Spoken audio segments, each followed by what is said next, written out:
Welcome to எவிங் Balakrishnan. So வந்து time travel நிறைய பேர் நம்புவாங்க, சிலர் நம்பாமல் இருப்பாங்க. ஸோ பார்த்தீங்கன்னா டைம் ட்ராவல் உண்மையாக பொய்யா அப்படின்னு சொல்கிறவங்களும் இருக்கிறாங்க. ஸோ இதில் பார்த்தீங்கன்னா வந்து அதாவது பால் டைனிஸ் அப்படிங்கிற ஒருத்தர் பார்த்தீங்கன்னா வந்து சுவிட்சர்லாந்து நாட்டில் உள்ளவர். ஸோ அவர் வந்து டைம் ட்ராவல் பண்ணி கிட்டத்தட்ட 1906 ஆண்டு என்ன நடக்கும் அப்படிங்கிறது வந்து ப்ரெடிக்ஷன் பண்ணி ஒரு 13 ப்ரெடிக்ஷன் எழுதியிருக்காரு. அது என்ன அப்படிங்கிற வீடியோ கிளிப் பார்ப்போம். அதுக்கு மேலே நம்ம சேனல் சப்ஸ்கிரைப் பண்ணுங்கள். அப்போ இது போன்ற வீடியோக்கு மேக் பண்ணுறது ரொம்ப ஹெல்ப்ஃபுல்லாக இருக்கும். பார்த்தீங்கன்னா ஸோ வந்து இவர் வந்து டைம் ட்ராவல் பண்ணியிருக்காரு. பேர் வந்து பார்த்தீங்கன்னா பால் டைனிஸ். இவர் எந்த நாட்டுக்காரன்னு பார்த்தீங்கன்னா வந்து சுவிட்சர்லாந்து நாட்டுக்காரர். சுவிட்சர்லாந்து பார்த்தீங்கன்னா வந்து டீச்சர் வந்து ஒரு ப்ரொஃபஷனலாக தான் இருந்திருக்காரு.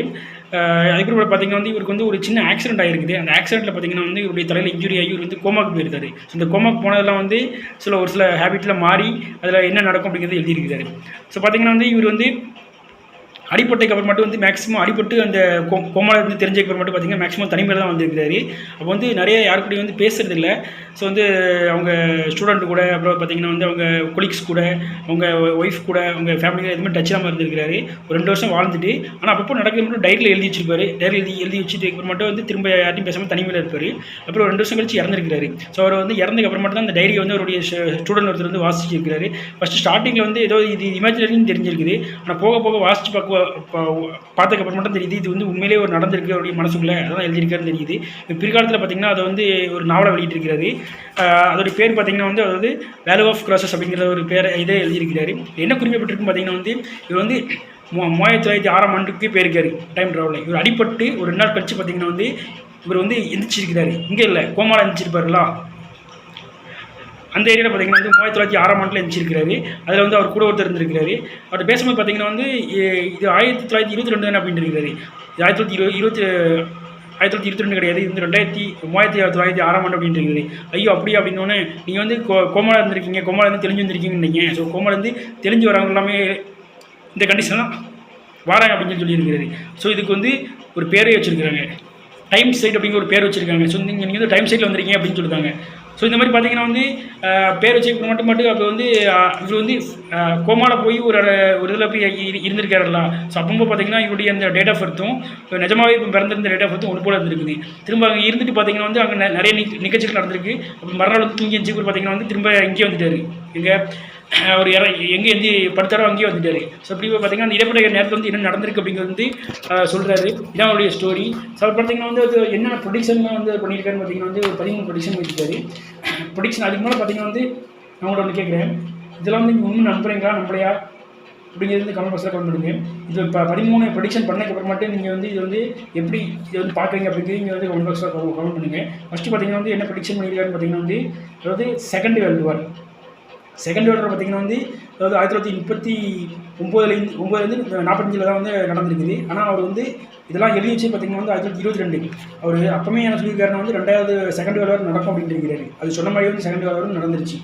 அதுக்கப்புறம் பார்த்தீங்கன்னா வந்து 2000 ஆண்டு அந்த பார்த்தீங்கன்னா வந்து அந்த 300 ஆண்டுகள் பார்த்தீங்கன்னா வந்து இப்போ அதாவது நமக்கு வாழ்ந்துட்டு இருக்காங்க பார்த்தீங்கன்னா வந்து ரொம்ப டார்க் சைடு அப்படின்னு சொல்லியிருக்காரு. டார்க் சைடுனா பார்த்தீங்கன்னா வந்து அதாவது ஓவர் பாப்புலேஷன், மக்கள் தொகை வந்து அதிகமாகும் அப்படிங்கிற மாதிரி சொல்லியிருக்காரு. அடுத்து பார்த்தீங்கன்னா வந்து 3வது இதில் என்ன சொல்லுவாருன்னு பார்த்தீங்கன்னா வந்து நம்ம வந்து 2300க்கு அப்புறம் மட்டும்லாம் பார்த்தீங்கன்னா வந்து மார்ஸ் போய் வாழுவோம். மார்ஸில் வந்து நம்ம வந்து எத்தனை பேர் பார்க்கணும்னு சொல்கிறாங்கன்னு பார்த்தீங்கன்னா வந்து 2000 கோடி பேர் வந்து மார்ஸில் போய் வாழுவோம் அப்படிங்கிற மாதிரி சொல்லுவார். அடுத்து பார்த்தீங்கன்னா வந்து ஸோ வந்து 4வது ப்ரெடிக்ஷன் வந்து 3வது வேர்ல்டு வார் வந்து வரும் அப்படின்னு சொல்லி சொல்லுவார். ஸோ 3வது வேர்ல்டு வார் வந்து அப்புறமேட்டு பார்த்தீங்கன்னா வந்து பாப்புலேஷன் வந்து அதிகமாக இருக்குல்ல, அது வந்து உடஞ்சி கம்மியாகும் அப்படிங்கிற மாதிரி சொல்லியிருக்கிறாரு. அடுத்து பார்த்தீங்கன்னா வந்து 5வது வந்து அதாவது மார்ஸில் வந்து அதாவது நம்ம வந்து 2000 கோடி பேர் போய் வாழ்ந்துருக்கோம் அப்படின்னு சொல்கிறோம்னா அப்படின்னு ஒரு தேட்டரில் சொல்லியிருந்த ஒரு இது அது வந்து பார்த்தீங்கன்னா 5th என்ன சொல்கிறாருன்னா அந்த 2000 கோடி பேர் வந்து என்ன வந்து எர்த்குயிக் இந்த மாதிரி பிரச்சனைகள் வந்து நிறைய பேர் இறந்துருவாங்க அப்படின்னு மாதிரி சொல்கிறாரு, அழிஞ்சுவாங்க அப்படின்னு மாதிரி சொல்கிறாரு. அடுத்து பார்த்தீங்கன்னா 6வது பார்த்தீங்கன்னா வேர்ல்டு வார் 3 வந்து கண்டிப்பாக வந்து நடக்கும் அப்படின்னு மாதிரி சொல்கிறாரு. ஸோ வேர்ல்டு வார் 3 கண்டிப்பாக நடக்கும் அப்படின்னு சொன்னார்கள். அதுமாதிரி வேர்ல்டு வார் 3 கண்டிப்பாக நடந்து அப்புறம் பார்த்தீங்கன்னா வந்து நமக்குள்ள ஒற்றுமை அதிகமாகும் அப்படின்னு மாதிரி சொல்கிறாரு. ஏன்னா வந்து அடுத்து வந்து ஹியூமனிட்டி வந்து அதிகமாகும் அப்படின்னு சொல்கிறாரு. 7வது வந்து என்ன சொல்கிறாருன்னு பார்த்தீங்கன்னா ப்ரிடிக்ஷன் சொல்கிறாரு பார்த்தீங்கன்னா வந்து வெறுப்பு. ஸோ வந்து பணத்து மேலே வந்து அதிகமாக வந்து வெறுப்பு எல்லாத்துக்கு வரும், பணத்தை யாரும் விரும்ப மாட்டாங்க அப்படின்னு மாதிரி சொல்கிறாரு. ஏன்னா பணத்தை நம்பி தானே எல்லாருமே வந்து என்ன பண்ணுறாங்கன்னா ஹியூமனிட்டியில் வந்து இறக்குறாங்க, அதை வந்து இதாயிடும், பணத்தை வந்து எல்லாருமே வந்து விருப்பாங்க, ஹியூமனிட்டி வந்து அதிகமாக விரும்புவாங்க அப்படின்னு சொல்கிறாரு. அடுத்து பார்த்தீங்கன்னா வந்து 8வது வந்து அவர் என்ன சொல்ல வர்றாருன்னா இந்த 3500 அந்த ஆண்டில் பார்த்தீங்கன்னா வந்து எப்படி இருக்குன்னு பார்த்தீங்கன்னா வந்து பூமி வந்து நல்லா இருக்கும். இதான் வந்து நான் வந்து கோல்டன் ஏஜ் ஆஃப் ஹியூமனிட்டி அப்படிங்கிற மாதிரி சொல்றாரு. ஸோ மனிதர்களுடைய பொற்காலம் இதுதான் அப்படிங்கிற மாதிரி சொல்றாரு. ஏன்னா அந்த நேரத்தில் வந்து எல்லாமே பார்த்தீங்கன்னா வந்து ஒருத்தர் ஒத்துமையாக இருந்து மனிதாபிமானத்தோடு இருப்பாங்க. ஸோ வந்து மக்கள் வந்து நல்லா இருப்பாங்க அப்படிங்கிற மாதிரி சொல்றாரு. அடுத்து பார்த்தீங்கன்னா 9 பார்த்தீங்கன்னா இந்த உலகத்திலேயே மொத்தம் வந்து 100 கோடி பேர் தான் இருப்பாங்க, மற்ற எல்லாருமே அழிஞ்சிருவாங்க அப்படிங்கிற மாதிரி சொல்றாரு. அடுத்து 10 பார்த்தீங்கன்னா வந்து இன்டர்நேஷனல் லெவலில், அதாவது உலக நாடுகளில் பார்த்தீங்கன்னா ஒரே தலைவர் தான் இருப்பாங்க. எல்லாத்துக்கும் வந்து இந்த ஜாதி மதம்லாம் இருக்காது, எல்லாத்துக்கும் ஒரே தலைவர் தான் இருப்பாங்க. அவங்க நம்ம வந்து ஓட்டிங் பண்ணி நம்ம வாழ்வோம் அப்படிங்கிற மாதிரி சொல்லியிருக்கிறாரு. அடுத்து வந்து 11 பார்த்தீங்கன்னா வந்து ஸோ வந்து அதாவது இப்போ ஃபாரின்லாம் பேருக்குன்னு வச்சுக்கோங்க, அதாவது டெக்னாலஜி எப்படி வளரும் அப்படின்னு சொல்லி இருக்கான்னு பார்த்தீங்கன்னா நம்ம வந்து அமெரிக்காவுக்கு வந்து போக வேண்டியதில்லை, நம்ம இங்கே தான் இருப்போம். ஆனால் வந்து அமெரிக்காவுக்கு நம்ம போன மாதிரி அமெரிக்காவில் கடைகள் நிறைய இருக்கும், பிறகு நிறைய பஸ்ஸஸ்லாம் இருக்கும், நிறைய ஃப்ளைட்ஸ்லாம் இருக்கும். நம்ம அதில் ட்ராவல் பண்ணுற மாதிரி ஃபீலிங் நமக்கு ஏற்படும். ஆனால் நம்மளுடைய உடம்புலாம் இங்கே தான் இருக்கும். நிஜமாகவே நம்ம ட்ராவல் பண்ணுற மாதிரி ஒரு ஃபீலை வந்து நம்ம வந்து மனசுக்குள்ளே ஏற்படுத்துவோம், மனசில் வந்து வரும் அப்படிங்கிற மாதிரி சொல்லுவார். ஸோ அந்த மாதிரி வரணும்னா டெக்னாலஜி எப்படி இருக்கும், ஸோ அந்தளவு டெக்னாலஜி வந்து இம்ப்ரூவ்மெண்ட் ஆயிரும் அப்படிங்கிற மாதிரி சொல்ல வராரு. அடுத்து பார்த்திங்கன்னா வந்து இந்த சைபர் வேரியஸ் ஹேக்கர்ஸ் வந்து அதிகமாக இருப்பாங்க அப்படின்னு சொல்லிட்டாரு.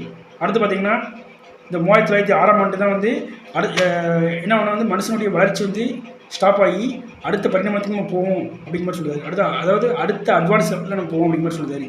ஸோ இந்த மாதிரி பார்த்திங்கன்னா வந்து இதில் வந்து இந்த புக்ஸ்லாம் இவர் இந்த நிகழ்ச்சிகள்லாம் நடந்து அவர் எழுதி வச்ச பிறகு, இந்த டைரி எழுதி வச்ச பிறகு நிறைய பேர் என்ன பண்ணாங்கன்னா பேன் பண்ணாங்க. ஸோ வந்து வரக்கூடாது அப்படி இப்படின்னு சொன்னாங்க. இருந்தாலும் பார்த்திங்கன்னா வந்து இது வந்து புக்காக வந்து எடுத்து வெளியிட்டிருக்கிறாங்க. ஆனால் இப்போவும் பார்த்திங்கன்னா வந்து இந்த புக்கெல்லாம் வந்து படிக்கக்கூடாது அப்படிங்கிற நிறைய போராட்டங்கள் இருக்குது. என்னென்னு பார்த்திங்கன்னா வந்து அவருடைய ப்ரெடிக்ஷன் இதான் இருந்திருக்கு.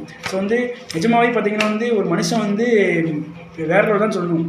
இந்த அளவுக்கு பார்த்திங்கன்னா வந்து அவர் வந்து ஒரு கோமாக்கு போயிட்டு கோமாக்கு அப்புறமேட்டு வந்து என்னென்ன நடந்துருச்சு அப்படிங்கிறது வந்து இவர் ப்ரெடிக்ஷன் பண்ணி எழுதியிருக்காருன்னா அவர் நிஜமாகவே வந்து ஒரு பெரிய ஆள் தான். ஏன்னா சாதாரணமாக பார்த்திங்கன்னா வந்து அதாவது நேற்று நடக்கிற விஷயங்களே நமக்கு இன்றைக்கெலாம் ஞாபகம் இருக்க மாட்டேங்குது. ஆனால் இவ்வளோ பெரிய விஷயங்கள் நடந்து அதை வந்து ஒரு இமேஜினரியாக இருந்தாலுமே பார்த்திங்கன்னா வந்து இந்த ப்ரெடிக்ஷனாக எழுதியாருன்னா வந்து அவர் வந்து ஒரு பெரிய ஆள். ஆனால் அவர் சொன்னதில் பார்த்திங்கன்னா வந்து எனக்கு தெரிஞ்சு ஒரு 4-5 அந்த ஒரு கண்டிஷன்ஸ்லாம் வந்து நடந்த மாதிரி தான் இருக்குது. ஏன்னா இந்த வேர்ல்டு வார் வந்து செகண்ட் நடந்திருக்கு. அப்புறம் பார்த்திங்கன்னா வந்து ஸோ இந்த மக்கள் தொகை வந்து இப்போ வந்து வேர்ல்டு வார் 3 நடக்கிற மாதிரி தோணுது. அப்புறம் வந்து மக்கள் தொகையில் வந்து கம்மியாகிட்டே இருக்குது. ஸோ இந்த மாதிரி நிறைய விஷயங்கள் வந்து சொன்னதை வந்து நடந்த மாதிரி இருக்குது. ஸோ இதை பற்றி நீங்கள் என்ன நினைக்கிறீங்க அப்படிங்கிறது வந்து கமெண்ட் பாக்ஸில் கமெண்ட் பண்ணுங்கள். ஸோ வந்து பேசிக்காக வந்து இது வந்து என்ன சொல்ல வரான்னு பார்த்திங்கன்னா வந்து எல்லாமே ஒற்றுமையாக இருக்கணும், ஹியூமனிட்டியோட இருக்கணும் அப்படிங்கிறது வந்து கடைசியாக இருந்தாலும் சொல்ல வராது.